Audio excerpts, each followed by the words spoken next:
I believe the Rams belong here. I mean, that's like the Packers not being in Green Bay. You know, and you can imagine that. I mean, I just feel like that they need to be back in LA.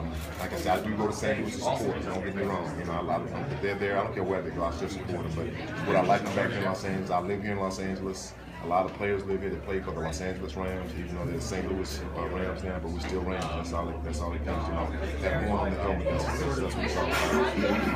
Thank you. Thank you very much. When you watch the NFL today, who out there among the players reminds you of the way you used to? I mean, as a runner, I'd have to say probably Adrian Peterson. I mean, you know, I still like him as the best back in football. I mean, he hadn't played in a year, but he's the guy.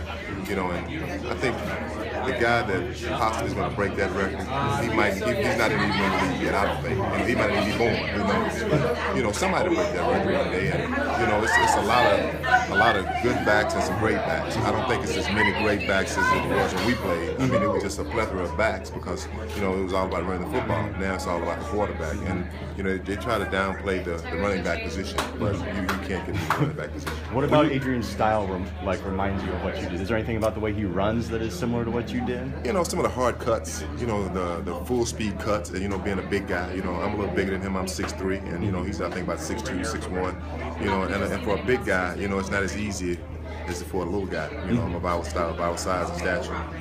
When you look at the fans, I mean, Ram fans are deep. They still wear your jersey, number 29. Yeah.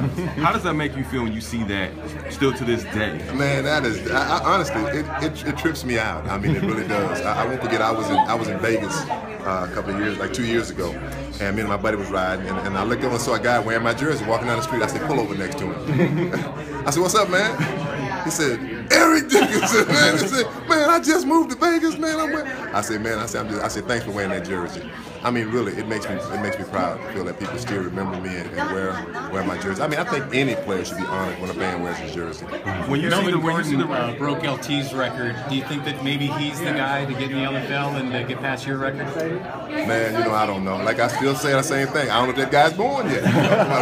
He might be, might not be, but like, somebody break it one day. I don't want it broke. Let's say that. You know, and people who say that records are meant to be broken, who said that?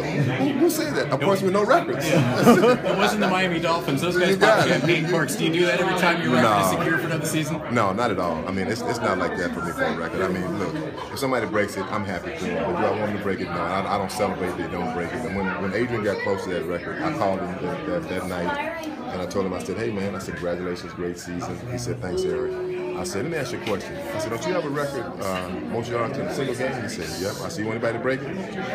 Nope. I said, exactly. So if you were part of it, how did you feel when you achieved that accomplishment in your career?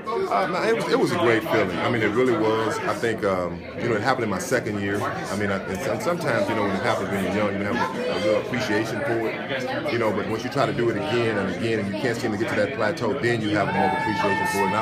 And I really had a great appreciation for that record. I mean, and I always say this, you know, I did it in 16 games. I had 15 games, had one extra game. OJ did it in 14, and that was my guy. And I always say he did it in 14 games because it shows how hard it is to get 2,000 yards. You being back with the Rams, if the Rams do come back to Los Angeles, if asked, would you be a part of the organization in what capacity? Oh, most definitely. I don't know. I mean, I'd love to be a part of the organization. I still do stuff with the organization. I mean, I still feel like that I am a Los Angeles Ram or St. Louis Ram, then St. Louis Rams, and you know, I think the further you're away from the game, you know, the more of an admiration you have of the game. You know, and I have young kids now, and I want them to be able to see stuff that their dad did. You know, when I played, and you know, my oldest daughter, she saw me play a little bit when I was playing, but not much. But you know, she knows more than I'm a grandfather now, so you know, I like my grandchild to see, you know, what Grandpa did. Talk about it as far